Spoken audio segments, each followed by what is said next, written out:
guys, here come the dollies. They got fresh sinkers, hot coffee, and the sweetest smile.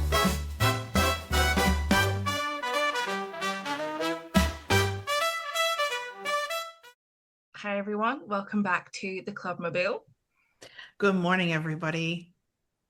If you have been keeping up with our book club, which you absolutely should be, we've got some great books every quarter. This name will be familiar to you. Today in the Clubmobile, we have Emily Yellin, author of Our Mother's War. Hi, Emily. Thank you for joining us. Hi. I'm so happy to be here, finally. Yes, We it's been a made long it. time coming. Yes, We got there.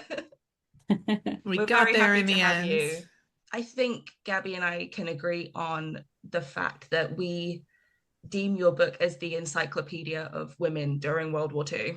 Absolutely. And it's been a great source of information for the both of us through the year now of us doing the pod. Remind us, when was the book written? Yeah, so the book came out in 2004, I think. Wow. Yeah, in Yeah. 2004. I started writing it, well, technically I started writing it in 2002, but really in 2000. So it took 3 or 4 years to write. Yeah. I got the book deal in 2002, I guess is the way to say it. Yeah. And then it came out in 2004, and then the paperback came out in 2005. Wonderful. The way it reads is, I feel like it was written recently. So Yeah. it's timeless because it's got so much great information. We know what spurred you to write the book, but feel free to tell our listeners what it was. It was finding your mother's letters in the attic. Right. Am I correct? Right. Yeah. So my mom died in 1999. She was born in 1920.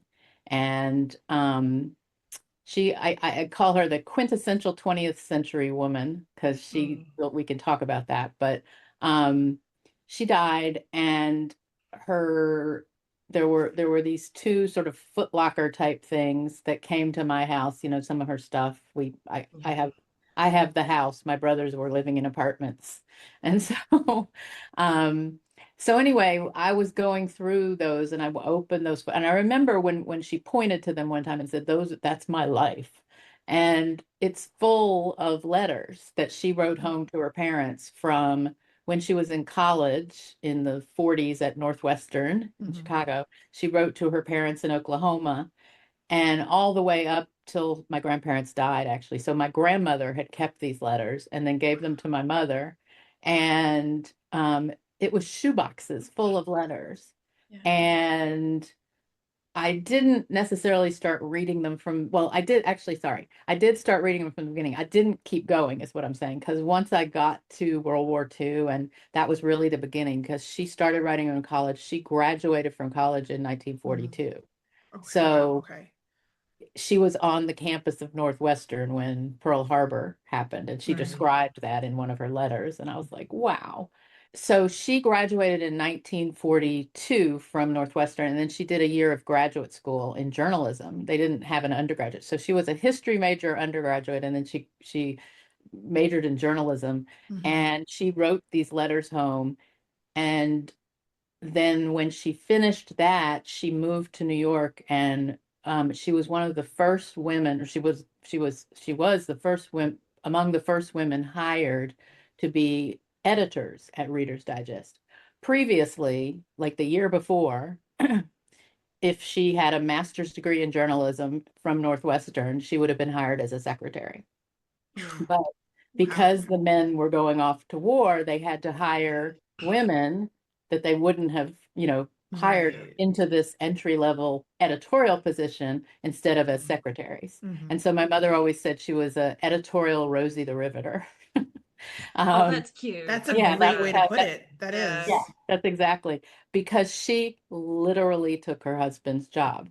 Her husband was a man named Tom Hagen, and they had married right after she graduated from college. He had a journalism degree from University of Minnesota, but they had met in Oklahoma previously. And so he went off to war, and when they came to Northwestern to recruit, they met my mother, and they hired her. So she literally took his assistant editor job that he had had the year before. Mm. So, you know, when you say they took their husband's jobs, yeah, they did. As they should. Right. And her husband, just as a, you know, a point of interest, her husband went on, he was a writer and he wrote the book, Mm. Mr. Roberts, which was made into the Oh, movie with, Wow. it was made into a stage play, and it was the first play to win the Tony, I think. yeah. And it was made into a movie with James Cagney, Henry Fonda, Hmm. and Jack Lemmon. And it's I think Jack Lemmon won his first Academy Award in Mr. Roberts. That's So it's crazy. That's amazing. And great. that book is dedicated to my mom. So Wow. Wow. yeah. So all Oh of my these letters goodness. are, you know, she's talking about it. It turns out it wasn't a great marriage, which a lot of the marriages that happened right at the moment of World War II weren't Mhm. necessarily based on a Right. long-term thing. Yeah. And I'm kind of getting ahead of myself and I'm not exactly answering your question, but you can see in her letters, she writes about him and she writes about some of their problems even, you know. Mm. And Yeah. he was sent to the South Pacific, obviously, because he wrote Mr. Roberts. And she eventually was joined the Red Cross. And so she went to Saipan and was in Saipan while he was in a ship somewhere in the South Pacific. And he was writing this book while he was on the ship, and he Wow. Yeah. would send it to her. And so she would Oh sit and read wow. it to all the other women, the Red Cross Mm. women and the nurses, and, you know, read it to them. And they all thought it was amazing, of course. And so that Mm. was kind of my connection, her connection, and why I was like, World War II, I've got this story, right? Yeah. Um, so when I found those letters and I kept reading, I saw what women were going through. And my mother, while an amazing source, I mean, she took her portable typewriter to Saipan and typed these Wow. letters. So I actually have some of them right here. So this is what the envelopes look like, you know, and they Wow. often had like this one, it says in handwriting, somebody wrote food request inside because all of their letters that they sent were read by censors or whatever. Yeah. Look at Mhm. this. This is a typewritten letter, single spaced on Goodness. in paper, Wow. 3 pages, right? And she Wow. And how wasn't just often do you writing. see that during the Yeah, war? Everything you see she, is always handwritten. exactly. And she was a reporter essentially because she had a Yeah. master's degree from one of the top journalism schools in the country, Right. Northwestern, which Yeah. I happen to go to too, so I have to say that.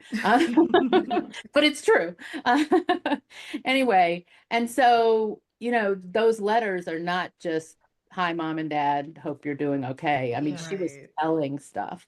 And I remember at one point reading, when she was on the plane from, it was a military plane from Hawaii to Guam, and then they would go to Saipan, Yeah. they heard Tokyo Rose. She heard Tokyo Rose on the plane on Oh. over the Wow. radio. So she Wow. talked about that, and there's a chapter about Japanese American women in the book. Hmm. And Yes. what I did with these letters is I put them sort of through the book at the beginning of different chapters, and I have Mm. her telling you about this group of women, and, you know, in her letters, and Yeah. then you read about them. And so I went and reported as a journalist, you Hmm. know, I reported on these women and I found women. And what we thought when we started the book was, when I say we, my editor and me, Hmm. and I, we thought, you know, we'll base it on these interviews that we do now with women, because women were still alive that had been in World War II when I Right. wrote this. But we found so much. I found so much source material of the moment and other people's letters. And Yeah. so actually it was the opposite. We thought we'd supplement it with the stuff from the time. Mm. It turned out to be the opposite. We used Yeah. all the stuff from the time and we supplemented it with interviews from some of the women. Because a lot of the women were telling us about stuff that had happened 60 years ago, and your memory isn't quite as sharp. But then you Mm. look at that same story and you see people are going through it and you can get the real minute details. Yeah. So Right. I hope that answered that question. Oh yeah. Yes. Absolutely. I've always been curious about the book as a whole of was it your idea specifically to um make it a whole encyclopedia, or was it the editor's decision to Mm. then supplement the Yeah. letters throughout? It's Because a lot funny. of the books that we've seen are sort of, it's just centered on their Right. letters or their It's mother's either their letters. letters or one It's topic, not a whole, it's yeah, it's not a whole entire this is really encyclopedia of, everything from soup to yeah, nuts on women during the war. Well, yeah, so I think underneath all of it, both my mother and I are storytellers. I mean, that's mm, what I pride myself on being. So Mhm. anything I write, when I was doing journalism, and writing books, I just thought there's this story that hasn't been reported, yeah, honestly. So I wouldn't say I set out to make it an encyclopedia at all. I appreciate that description, and I Right. understand where you're going, but I just thought there's these great stories, you yeah, know? And I thought I want to put them together. And I also didn't feel the need to analyze some great social movement of yeah, or social moment, because the stories tell you, like, it, in writing we say show don't tell. So my Right. thing was, let's just show the scope of what women did. yeah, Now remember, back then it was the biggest book on World War II was The Greatest Generation, and it yeah, was by Tom Brokaw, and there were women in that. But what I noticed, and no shade to Tom Brokaw, he's great, and thank him for highlighting this generation. And, I kind of played off of that essentially, because um, I felt that a lot of times when we talk about women in wartime, especially up to World War II, Right.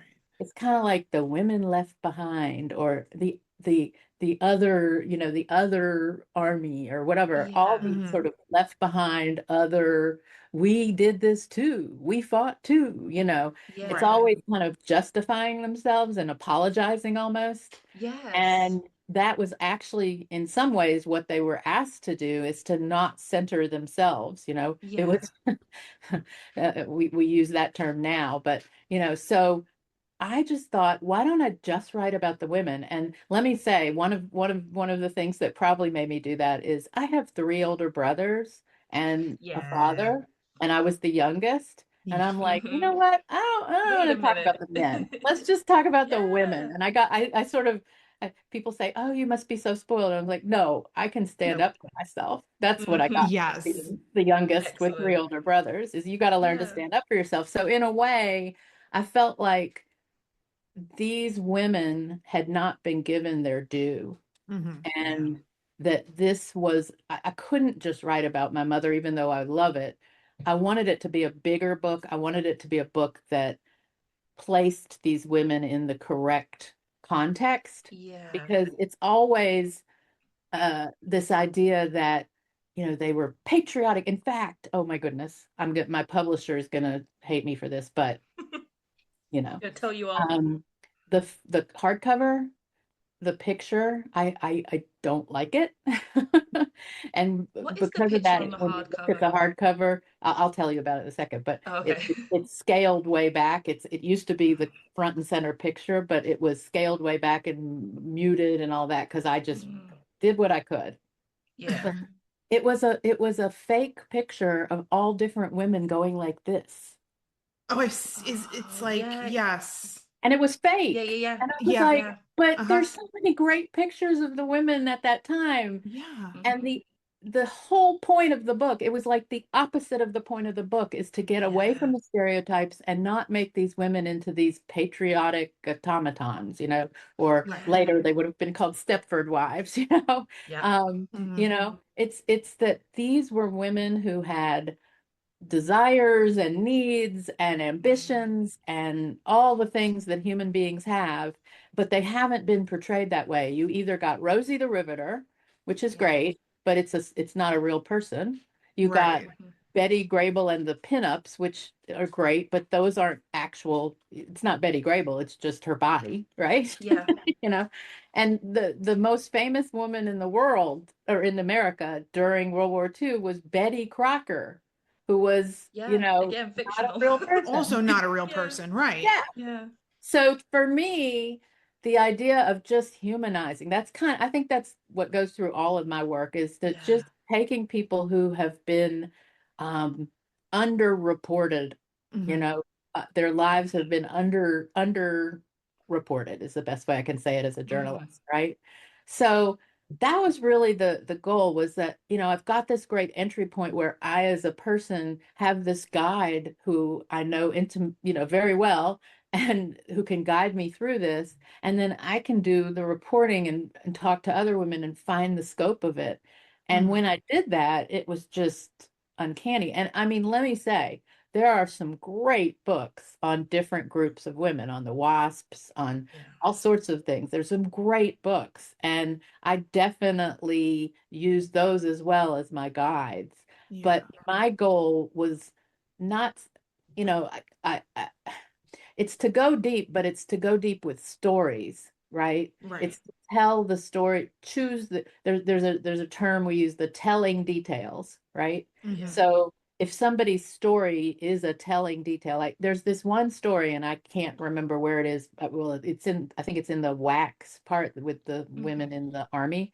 Mhm. Yeah. And it's this letter, and I have it marked when I do a talk about the book. Every time I read it, like to this day, every time I read it, I get a little crack in my voice, you know. Mm, It it just it just moves me, because she's in a tent right after D-Day in France somewhere, yeah. and she's cold, and it's, all the things that you hear Yeah. about the men, right? But we don't think of women in that position, Yeah. right? They were kind of there to mop up after D-Day in a way. Yeah. And Mhm. she says how much she misses her parents. And it Yeah. just like makes me want to cry, you know? Yeah. And you don't think of women over there missing their parents and being in the middle of war, you know? Yeah. Um, Right. and so I think that it was really important also not to say, like some of the headlines of reviews would say, and they also served, or she who also Yeah. serves, and just like get the alsos and the twos and all of that Yeah. out of there, Yeah. right? And talk about them in their own right. And what I was Yeah. going to say about The Greatest Generation, the book, is it's great, but I did notice that most of the women he did two at a time. Like it's portraits of Yeah. different people. And the women he had to put two together, I guess, to make them valid, or I don't know what, you know. Yeah. That would be my criticism if I could talk to Tom Brokaw, Yeah. right? Is that each of these women, I tried to place them in their own context to show you the humanity. And the idea that women were Rosie the Riveters because they were fighting the war effort. Well, yeah, that was part of it. And that was Yeah. sort of a cover also for a lot of women who wanted to get Right. out of sort of a tiny town and go do something, who had never, ever been allowed to earn their own money, who Yeah. wanted to leave their father's house but didn't want to get married, so they Mhm. could go and do war work, and that was noble, you know? Yeah. Or the women who joined the military were called all sorts of, they were said to only be doing it to meet a man, or to, Mm. or they were, Yes. for Yeah. lack of, they were whores or something, There's a Yeah. lot of backhanded and underhanded comments from men Mhm. about the women who joined to serve, unless you were a Yeah. nurse, right? Unless you were a Black. nurse and you Yeah. were gonna heal a man, But it honestly, was like taboo almost. even the Red Cross girls, they weren't called women, even though to They serve in the Red Cross, you right, had to be 25 or older, right? right. Clubmobile girls. Yeah, they were Yeah, they were girls. never women. But you had to be 25. Like that was the other in the service, you could be younger, but as a Right. woman. But, so they had to be 25 years old, and they called them Red Cross girls, you know? Yeah. So, but my mother talked about how there's a letter in there where she says, they say that you only join the Red Cross to meet a man. Well, these were Yeah. you had to be college educated, you had to be 25 years old. The reason they had to be college educated and 25 years old was that they were the closest to the front lines, Yeah. and they wanted women who were mature enough, and the ratio of men to women was 75 to 1 at some point, Yeah. at certain points. Yeah. And so they had to be able to handle that, from these Mm. young guys. And I am sure we can say without sources that there was sexual harassment and worse, right? I mean, there had Oh, to. absolutely. There's I no way. My Yeah. mother said that they used to have a guard take them to the bathroom. wow. That's crazy. Hmm. Wow. That's wild. And I know Because we've even touched during war, on, men can't behave. oh no, we've Absolutely touched not. a lot on, Winnie, you and I, Red Cross girls in England. So this is, Yes. you mean they're kind of either living in a manor in England, they were on an air base or something, I just am Yeah. rereading Harry Crosby's book, and there's a point where he says there was maybe 3 or 4 thousand men on base at Thorpe Yeah. Abbotts and 20 women. Yeah. So So the that's ratio in is all. the ratio is Yeah. really, the margin is really small, Mhm. but at least, I mean, you think about it in that perspective, they're on a base, right? They're kind of secure. They might not need a guard. To Yeah. need a guard to go to the bathroom, really, when I read that in your book, Emily, I said, there's something, even Not back right. then, today, Yeah. so what has Well, changed? and What has changed? keep in mind that was on a base. Mm-hmm. Yeah. So they weren't guarding them from anybody but American men. Yeah. And again, what has changed? Just saying, Terrible misbehavior. let's not lose Exactly. sight, right? Exactly. She People also ask me taught, why I'm single. yeah, Mm. same. Um, Exactly. yeah, I mean, and the bear instead of the man, right? We choose Right. the bear. Yeah. Yeah. Now having said that, I love my brothers. I love my dad, so Yes, same. But everyone I love my else brother and my father, I love but them too, also. Yeah. also. Yeah. also, Yeah. I I will say that a lot of books that we have read or a lot of the research we've gone into about women in war, it sort of either puts them as the footnote, as you said, as the also as or the the also. two. There's a lot of damsel in distress kind of things, like she Oof. went to war and she didn't freak out. She went to war and she didn't have a nervous breakdown like a woman should. Um, it's like they always seem to miss the strength of these women on the Yeah. front lines, and sort of downplay it because the men were there first, or the men were doing the fighting and the women were just there Yeah. to look pretty and beautiful. So I'm really glad that you've said that, because a lot of times people sort of deny it, Yeah. that it was like Comment on that also. because you raised a bunch of stuff, but I think that when war was created by men, for Yeah. men, about men, right? Yeah.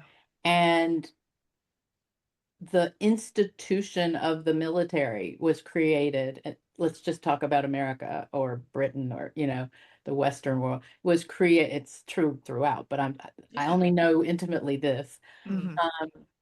It was created for men, by men, about men, right? Yeah.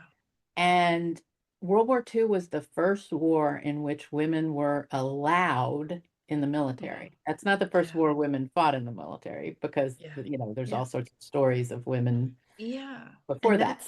that's It, even a loose phrase to say allowed in the military, because so many of well, I was them were about to say, considered like Yeah. volunteer, like you're a volunteer auxiliary Civilian. unit, right? well, You're not that's the other attached. You're thing. That's attached, the but you're other thing. not. Right. So they were allowed in the military, but we talk about the men who volunteer, whenever somebody goes now, they're volunteer.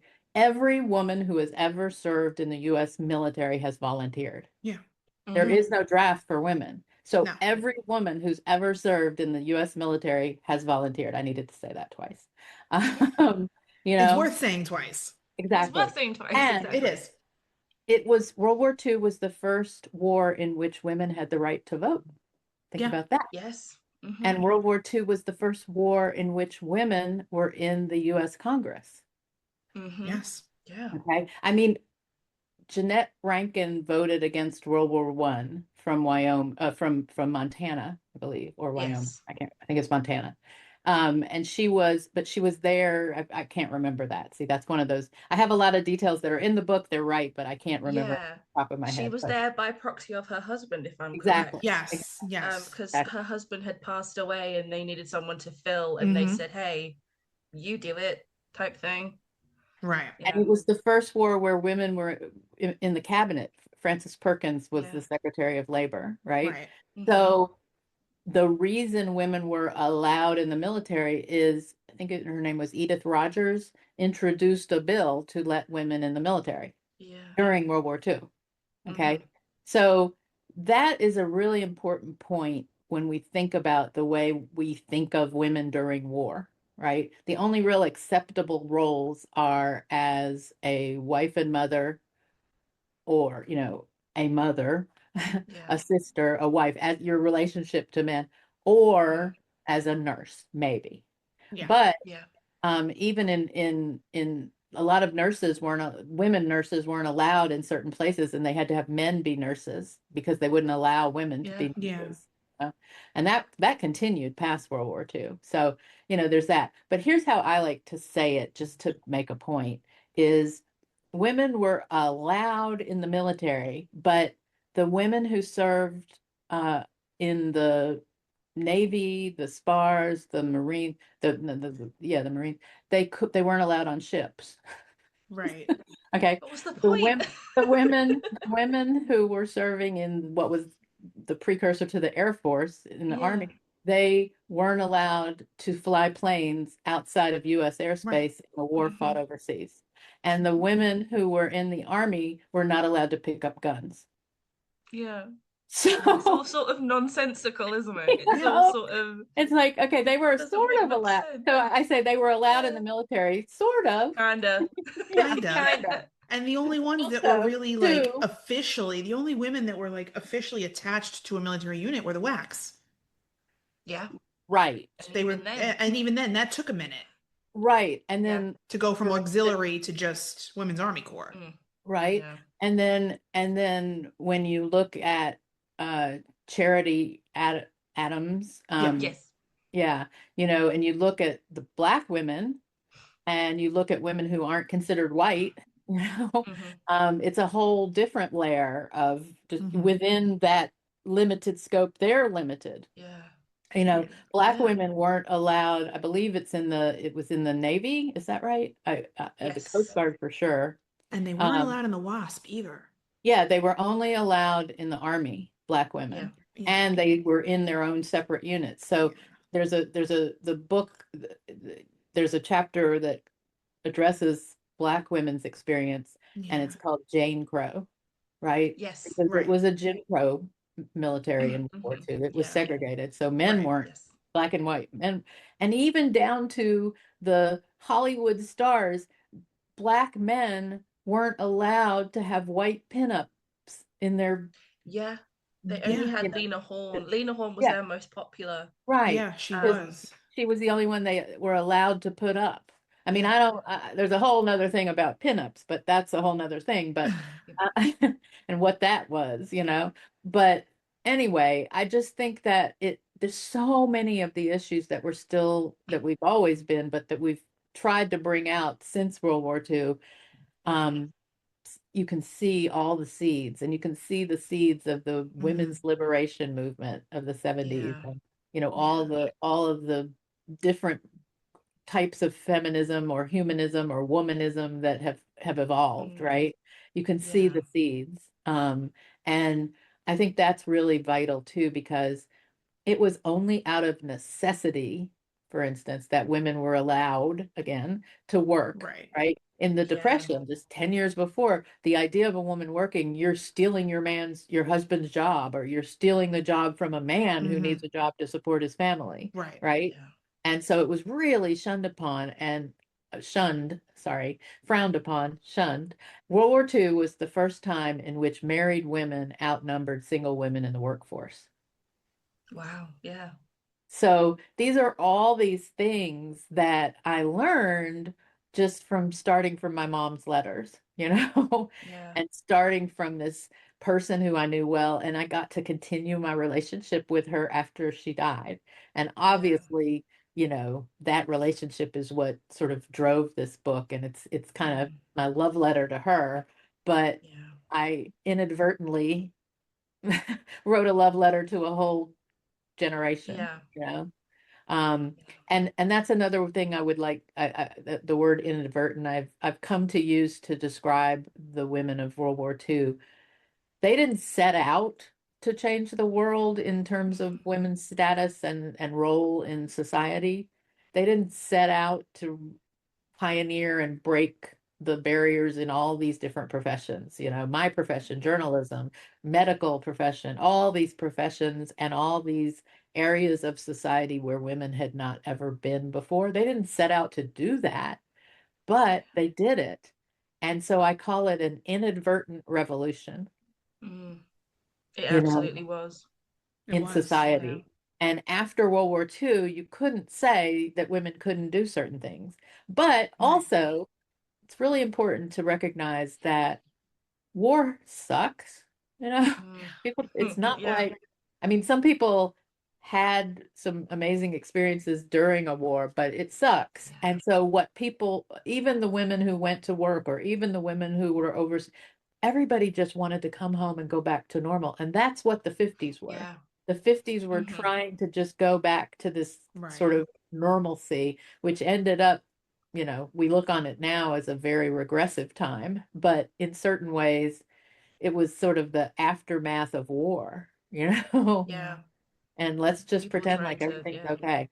And I'll say one more thing about that. I'm saying things as they come in my head, so forgive me No, if I'm you're fine. No, Absolutely jumping fine. around totally your fine. answers, but um, I really latched on to the song Accentuate the Positive, right? You remember Yes. that Oh song? yeah. Yeah. Accentuate the positive, eliminate the negative.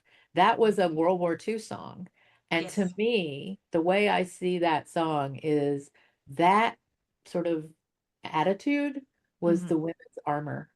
That was their Yeah. armor, right?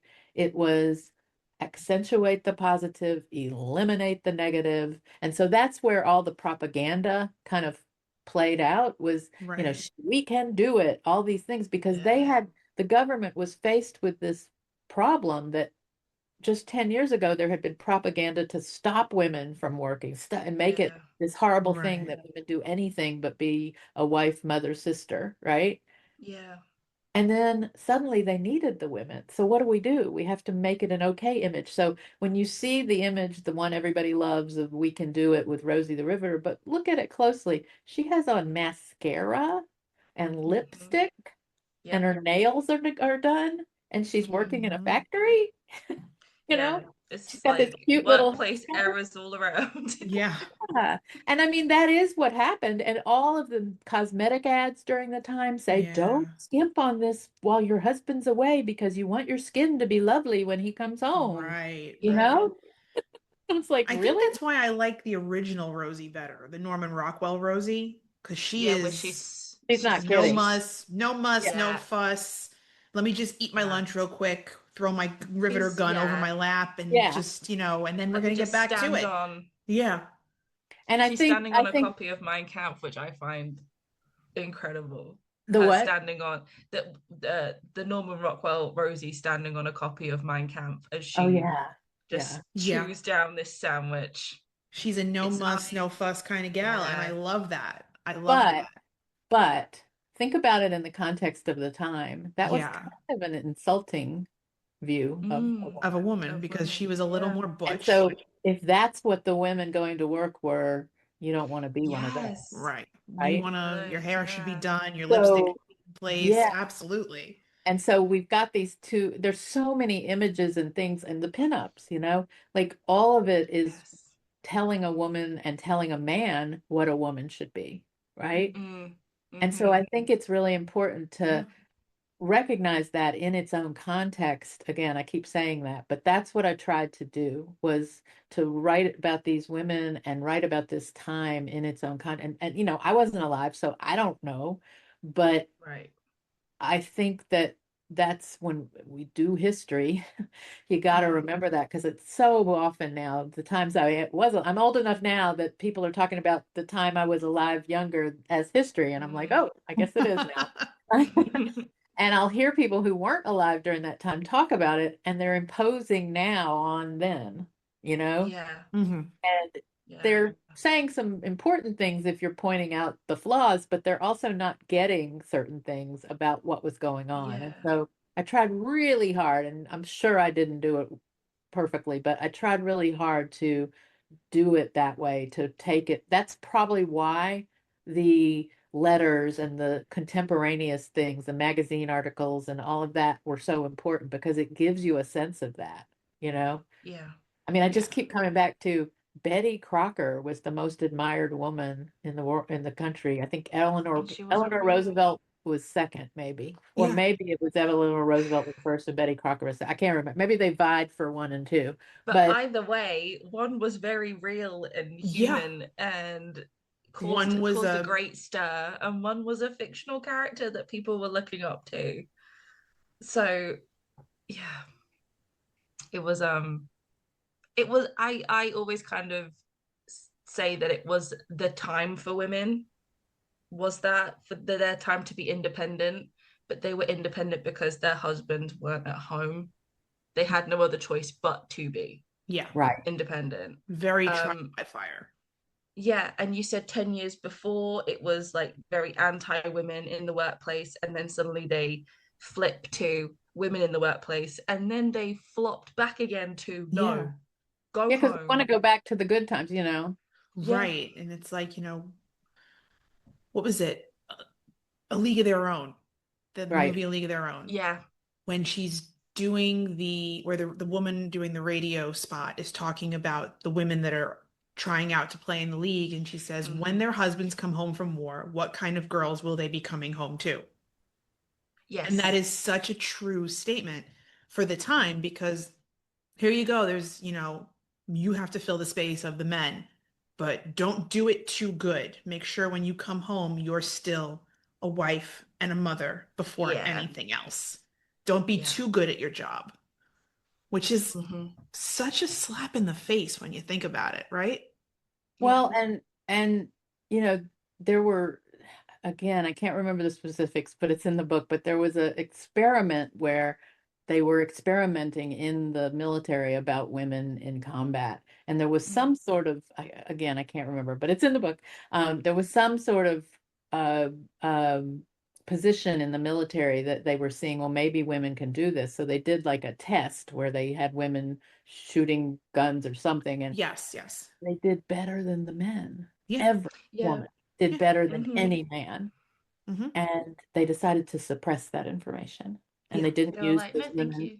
Yeah, they didn't use those women in the Yeah. military. They just like, yeah, we can't, that the world can't handle that, you Yeah. know? And I don't think they suppressed it because they wanted to. It was that they didn't think the world could handle it, you know? Yeah. They didn't think the world could handle women Being better than being men at Being something. being better better than at than a anything. man at anything. Yeah. And it was the same And who is the with world? the The world was men. exactly. Right. And it was the same with the wasp. Like Right. one of my favorite stories of the wasp is Colonel Tibbets getting the wasp ladies to fly the B-29 Oh, I love that story. Right. because the men wouldn't do it because of the malfunction. So the women said, "Oh, we'll show you." And then the men were so embarrassed that they said, We better we better step hop up. to it. Yeah. Yeah. Yeah. Yeah. They Yeah. had to stop being scared. And then they had the audacity to then paint women as these damsels in distress all of the time, when really a lot of the time the men were scared Yeah. and they were frightened. And then they used the women in these planes as target practice, Yeah. The essentially. target. God. But Right. I mean, so a friend of my mother's was a WASP, and I interviewed her, and I've Mm, known her all my life as well. And yeah. and I said to her, they were putting sugar in the gas tanks, they were doing all this Yes. stuff. I said, how did you feel about that? And she goes, you know, I just thought that that everybody just loved us. That's just how I thought. And, and that's what I'm saying. Like the positive attitude, the Yeah. Yeah. denial, I used Yeah. to make fun of my mom because she was a little bit like that sometimes, kind of Yeah. Pollyanna-ish. Mm, But I learned that that was her armor. Yeah. yeah. It had As to a be. woman, it Yeah. was the only choice that you could Yeah. make that could protect you from the hate. Right. It was sort of the Yeah. only choice. And so it wasn't, and actually, right before my mom died, she had cancer, and I asked Mm, her, This was only like a month before she died. And I said, Mom, don't you want to go to therapy or something? You know, I'm of my generation. Don't you want to go to therapy or talk to somebody? I mean, about the fact that you're dying? She goes, no. She said, the way I choose to deal with it is just to be in denial. And I was Yeah, like, no, I oh, do the same. there's an idea. Yeah, So we just had some pretend wine it's and some not Chinese food. happening. I didn't mention it. I didn't mention it Yeah, again. yeah. I And quite I like mean, that though. yeah. Just I mean, Yeah, I'm deny not it's going to even say that's the happening. way to deal with everything, but it worked for her, you know? Yeah. right. Sometimes denial is the best way to look at something. Honestly, I agree. Yeah. Um, what was your favorite story to learn about during Oh the my process God. of writing the book? And has anything stuck with you Yeah. Who's your favorite forever? child? Um, I'll say some that I loved. I Yeah. love the story of Lena Horne, and Mm, um, I don't love the story, but I love her. And I ended yes. up meeting her daughter and then her granddaughter. So it's Wow. amazing. Yeah. But her daughter wrote a wonderful book about Mm, World War II as well. About I think it was about men. Yeah. But anyway, um, but she was to perform somewhere in Arkansas at a yeah. base, and she was performing for the men. And so she did the performance at night. And Mhm. then she was told that she could perform for the black soldiers in the morning. And she said Yeah. one of the things about segregation was that it was just so inconvenient, you know? Yes. Yeah. And she Yeah. said, so she had to get up and at 8 in the morning, go, and they wouldn't allow them in the auditorium. They had them in like the cafeteria or something. And Mhm. they set up Yes. a little Yeah. stage. And so she would always peek out to see the audience before she performed. And she noticed that the men were there, but right in front of them was 3 rows of white men. And she's like, what's that? Those are the black American soldiers. What's that? And they said, oh, that's the German POWs. And they Yeah. posted the German POWs in front of the Black American men. I got so Yeah. mad when I read that, when I got to And that she was part. out, she was too, and she refused to perform. And she She went to did. the Yeah. local NAACP office, and the head of the NAACP in Arkansas was Daisy Bates, who was the sort of Yes. mother Mhm. of the Little Rock Nine and Hmm.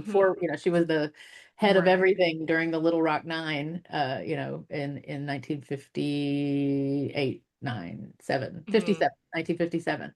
And so, you know, and that's it. And she refused to do USO performances after that, and she was rich enough to have her own performances. So she would perform for Yeah. the men, and that it was not segregated. And so Hmm. that's I just Right. love stories that show us where we came from, Mhm. and Yes. Yeah. show us who got us there. And I think that's one of them. One of the stories is I met some women. I went to Arizona, to Sun City, to a retirement community, and there was a group of Rosie the Riveters, and I met Mm. them and I interviewed them. And one of the women just had this great story. But one of the things she said was World War II was the first time I ever wore pants. Oh, yeah, She because it said had been skirts and dresses up Yeah. till then. Yeah. women didn't wear pants. You Yeah. know, Yeah. she said it's the first time I wore pants, and I didn't go back after that. You know. That's such And an I if you think agree. I interesting. completely if you think agree. if you think My. about I love the Dick Van Dyke Show with Mary Tyler Moore and Dick Van Yeah. Dyke back in the Mhm. day. I mean, I wasn't it was an old show. I wasn't alive. I just want to make that point. Not that old.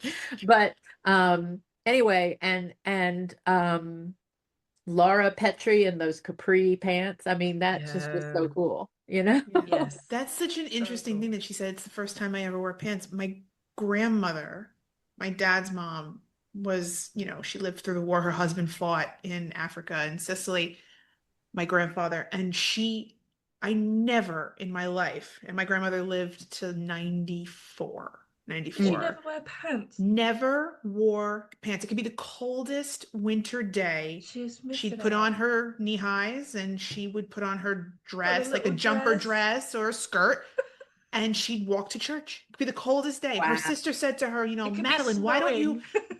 Her sisters would wear pants, and my grandmother was the oldest. And Yeah. Madeline, here, try a pair of pants. And she put them on once, and she said, I will never do it again. She wore skirts and dresses until the day she died, my grandmother. Wow.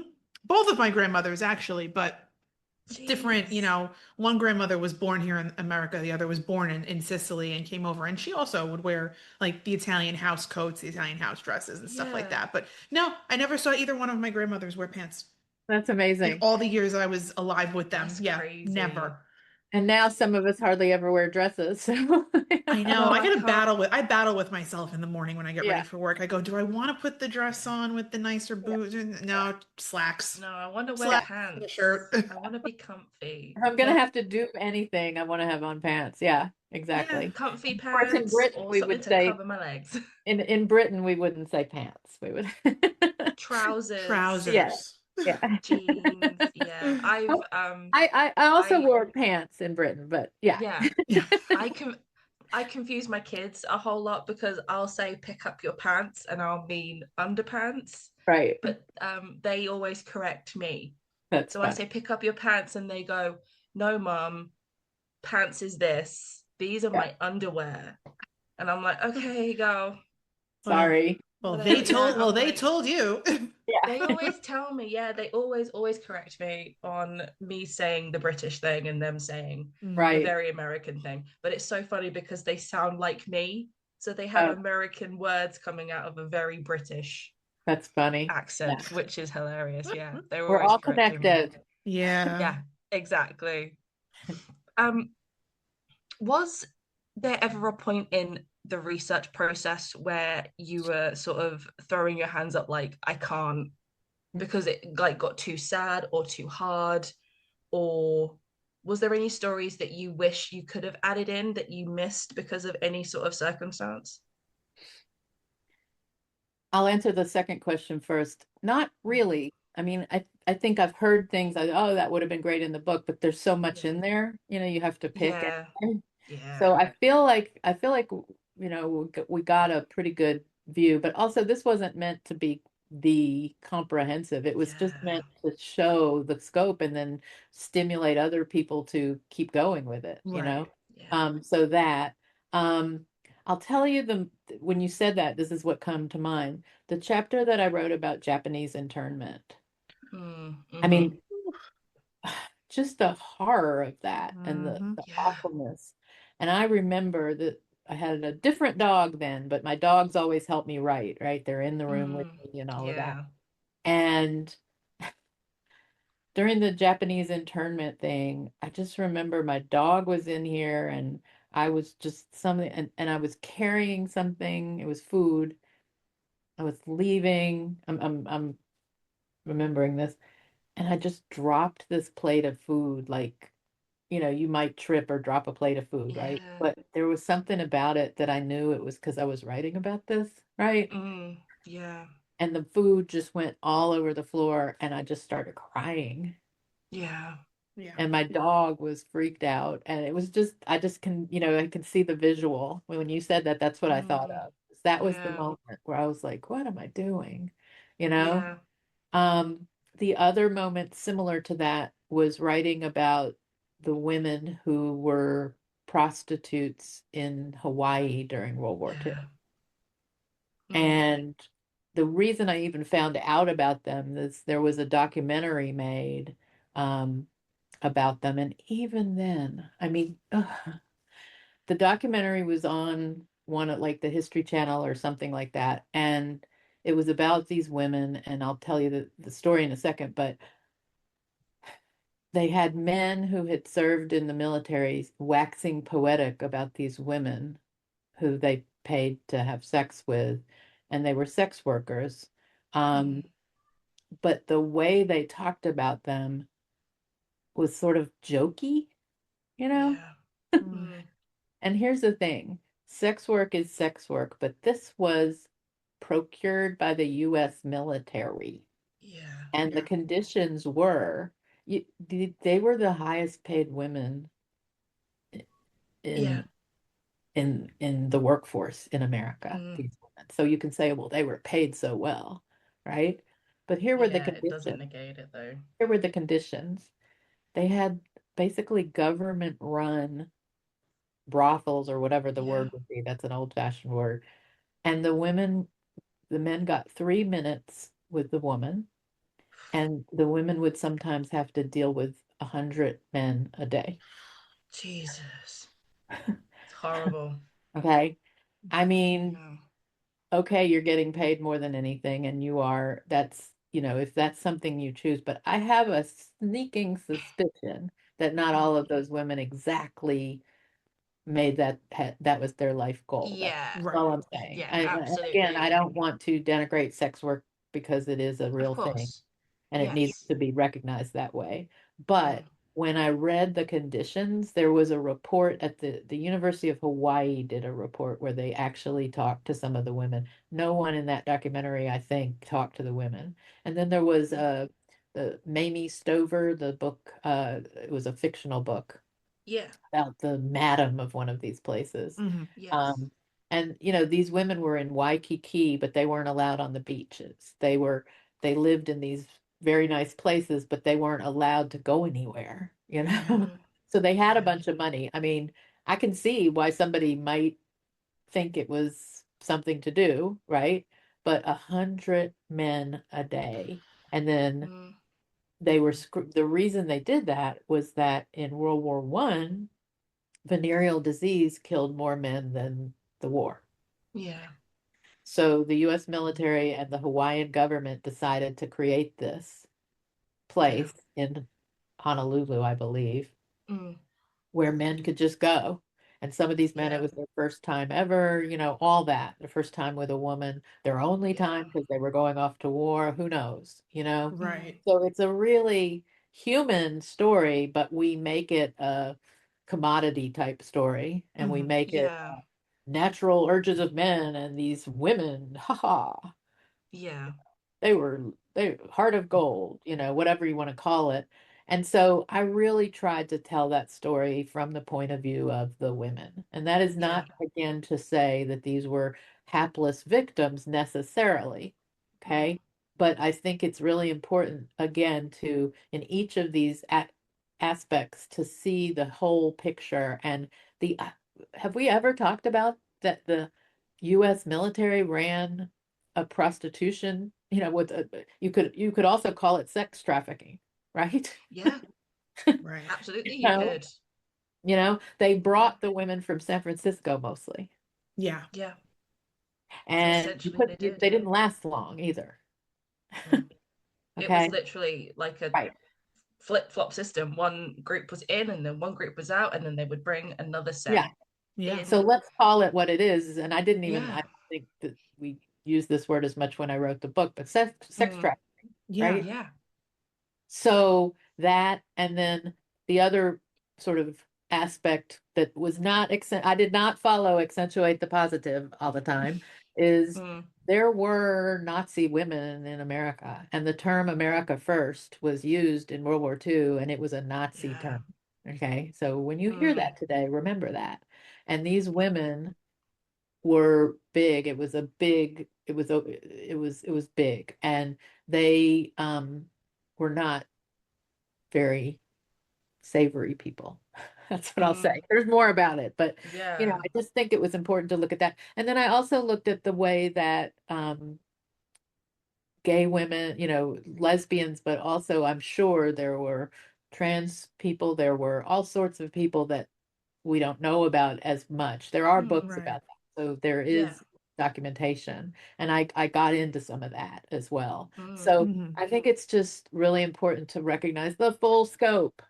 Not Yes. just rose. I started with the three most known images and then worked back. So the first Yeah. one Right. is about wives and mothers, the women left Mm. behind. Then Mm. it goes to Rosie the Riveter, and then it goes to the Hollywood women and the portrait of women Yeah. in Hollywood. Those are Right. the images we know. That's what we think of as women in World War II. And then the Yeah. whole rest of the book, another, 10 chapters, is all these other groups. And the women who were the wives in Los Alamos who brought their families, went with their husbands and never knew their husbands weren't allowed to talk about what they were doing. And Right. some of those Yeah. women only found out what they had been participating in when Hiroshima happened. Yeah. Yeah. And they were And shocked. that is so haunting Yeah. to read that from their perspective because you've written it so well. Oh. for you can almost hear the horror in their realization of, what have I been doing? What have I essentially been supporting? And a lot Right. of it, I think, for them was guilt by association, Yeah. because they were very much like, I did not sign up for this. I'm just being a good wife and following my husband to what he wants to do. Honestly, some of their Um, husbands didn't sign up for it either. Some, that's there was a also lot of very what, true. what, Yeah. what Yeah. are we working for here? Yeah. Yeah. And Which that was in is, Los Alamos and also in Oak Ridge in Tennessee, you know. yeah, we just did an Yes. episode on Oak Yeah. Ridge, Yeah. the Calitron girls. Hmm. And that was really fun to learn about, because you only ever get the Oppenheimer side Yeah. of things. Again, You rarely again, they get were the, they were women with degrees in science and they were called girls, yeah, right? Yeah. and there were girls, Girls. yeah, Calitron girls, yeah. Yeah. But I was And very amused at when Sarah, who we interviewed for the Calitron episode, I was very amused when she had said that the reason these women with degrees in science and all these, they were smart. they were I mean, very no smart debating it, they women. were smart. But the reason they were chosen to, tune the knobs for the uranium is because they were sworn to secrecy and the men couldn't keep their mouths shut. Yeah, The Women guys, the talk, men were right? gobby. Yeah. the Yeah. men couldn't, like, they just couldn't, as we say in, my family, you couldn't hold two chichi beans in your mouth. The men couldn't stop talking about it, so they brought in the girls because, who can keep a secret better than a woman? Better than a Well, woman, it's funny exactly. because I will say this, and this is the effect of all that. That was a thing about women. You are not supposed to talk about yourself during World War II. You could No. only talk about yourself in relation to the fact that your husband or your brother or your Right. son or your cousin was in the military overseas. But Mm, the average American family during World War II was a man, a woman, and two children. There Yeah. were more yeah, men who stayed home than went to war, then went to as a point. yeah. And also because the women in the factories and various places were not allowed to talk about what they did, that that stayed after the war. And so there was a sort of comparison that I can make between the men who came back from Vietnam, which was not a popular war, and going Yeah. to war and being part of that war was not popular, and they were shunned Mhm. when they came back. And it was the same for women who served in the military and who were, in the factories and things. And Yeah. so what I would do when the book came out, people were still alive. And one of my favorite moments was actually at the Smithsonian in Washington. I did a talk and a bunch of the women came, and this man came up, stood up and wanted to talk about his mother, right? Mm, Instead of a man standing up and talking about his father during World War II, he talked about what his mother did. And I would thank these women, right? And it was 60 years later, and women started crying and they said, nobody's ever thanked me, mm, right? Nobody's wow. ever done that. We thank my husband, Yeah. even at my dinner table. My dad served in the military. I mean, he was drafted. He was in Burma, but Yeah. he was in the entertainment division, so he never picked up a gun either. But that was a different Right. thing. He hosted. He told me when I was writing this book, he was still alive. My mom had died, but he kissed Betty Grable because he was the Wow. MC for the USO show when she came. So in front of all the men, he Wow. Oh, gave them a cheek or amazing. something. So you know. That's And something. Wow. yeah, it's very cool. That's I was like, cool. Dad, you never told I me love that. that. That's amazing. So, I wouldn't be so shutting up about it. I'd be telling right. everyone I know, every right? minute of Yeah. the day. But mom was there, so Right. But Yeah, of course. Yeah. but at the dinner table, we knew mom was in World War II. I remember her uniforms were up in the closet. I used to wear one of her Red Cross shirts, Oh, I knew all about it, but she didn't talk about it much, and we'd always talk Mhm. about dad's time, or if we talked about it, I actually tuned out when we talked about war. This was the first time I could relate to war, was with this yeah. book. Was through your mother and through Yeah. fellow women that had done Hmm. Hmm. which is incredible. Also, It is though, very relatable. When you read it, you Yeah. don't feel like you're reading a war book or a history book. You just feel No, like not at you're all. reading the Yeah. stories of these women. And you think, that could have been my grandmother, that could have been, my Yeah. aunt, could have been anybody, like, and then you sit and question yourself, could I have done factory work? Could I have been would I have signed up for the WASP or the Waves? What would I have Yeah. done? How would I have participated? It makes you well, I think. think Mm. Yeah, I think World War II was the last war, in my opinion, in America where we felt justified. We were Yeah. fighting a known enemy, Hmm. fascism, whatever. But now being anti-fascist is apparently, it has a name. Well, I won't get into it, but it's just We'll be crazy, here for hours. Yeah, well, we Yeah. won't go there, but yeah. So, I mean, I think it's really important that if I say nothing else, it's just that these were human beings, the men and the women, and the way in which they had to conduct themselves was out of necessity. So I think Yeah. you would have done Yeah. whatever you had to do. There was a Yeah. shame in not doing something, you know? Right. Yeah, There's absolutely. a letter in there from my mom to her parents when she tells them that she's going to join the Red Cross, and she said, Mm. um, I just have to get out and do something active and direct in the war rather than sitting at home and saying I'm a good wife and my husband's doing it. Yeah, And that's that's a Very kind of great, true. great way to look at it. the way I would say is Absolutely. and I'll tell you one more little thing is that I interviewed Julia Child before she died because she was in the OSS. Wow. And Yeah. that's where she met her husband and during World Mhm. War II. Uh-huh. And she said the same thing my mother did, which as I was like, there's all this injustice and you were paid less and you were not given these opportunities. She goes, we just didn't think about that. We were so thrilled to even be able to do this that we never thought about that. Right. Yeah. And my mom said that too. But when they came back, my mom was at Reader's Digest. At Reader's Digest, the women she was I told you she was hired as an entry level editor. Well, Yeah. after the war, they would get the men from Northwestern who were 10 years younger than her, and she would train them, and they'd become associate editors and senior editors, and she was still an assistant editor. And that Oh my happened and happened God. and happened. And that's when, Yeah. in the 70s, the women in world, my mother was not there, but she knew them and was part of this in a way. But they sued Reader's Digest for Yeah. discrimination, won, and same at the New York Hmm. Times. And this is my profession.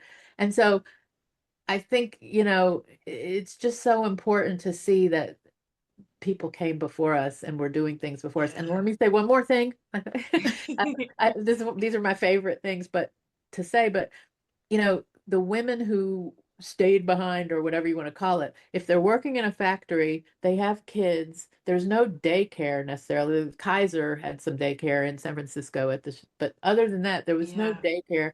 And I Yeah. always say there was no Oprah. There was nowhere where we went and talked about all our Yeah. problems together and recognized we weren't alone. So everybody was sort of working in isolation. And if you're sexually harassed, too bad. There's no way to deal with that. Just There's no deal. one to tell and there's no Yeah, one to no, Yeah. nothing. If you're, help. or worse, if you're sexually Yeah. assaulted, and all of these places where there's no safeguards, there's no consciousness, and there's no sense that it's even wrong, right? Yeah. And so Hmm. that's what these women overcame, or maybe didn't overcome, but had to endure. Okay. Right. And I Yeah. think that is Absolutely. a very important thing to keep in mind as you think about them in the context of their times and what they sacrificed for us. Yeah. Yeah. Absolutely. Absolutely. Um, before we go, could you tell us all about your new book? Oh my goodness. Yes. Okay, so I just finished the last periods and commas that I could edit on the galley. And here are the galleys. I have them right here. Um, it's called Nonviolent, a Mm, memoir of resistance, agitation, and love. And this is Reverend James Lawson. This is him. hmm. It's Martin Luther King and Stokely Carmichael. That's a march Yeah. in Mississippi in Mm, 1965. Hmm. Um, he was one of the leaders of the civil rights movement, and I worked with him on his memoir. He died last year. He was mm. 95.